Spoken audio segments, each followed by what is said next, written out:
Hello বন্ধুরা, শুভ সকাল। এই দেখো আমার হানি বানি, এখন ওরা ব্রেকফাস্ট করছে। এই যে, আর আমার ছেলে স্কুল গেছে আর আমার লাঞ্চও বানানো হয়ে গেছে। লাঞ্চ মেনুতে আছে ভাতে করলা আর আলু সিদ্ধ দিচ্ছি, বেগুন ভাজা আর ডিমের কারি।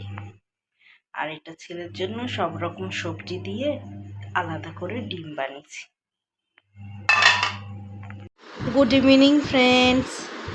এই যে আমার ছেলে টিউশনি গেছিল, টিউশনি থেকে এসে ইভিনিংয়ের স্ন্যাক্স খেয়ে এখনও স্টাডি করতে বসেছে। দিয়েও স্টাডি হয়ে গেলে ওকে ডিনার করাবো। আমাদের ডিনার হয়ে গেছে। এই যে আমি আর আমার ছেলে শুতে চলে এসেছি। কাল ওর স্কুল আছে, কারণ ওর ওয়েডনেসডে থেকে এক্সাম আছে, ওই জন্য কালকে সেকেন্ড স্যাটারডে, তো ছেলের স্কুল আছে। আবার কাল সকালে একটা নতুন ব্লগের সঙ্গে তোমাদের সঙ্গে দেখা করছি। আমার ভিডিও ভালো লেগে থাকলে like, comment and subscribe. Bye, good night.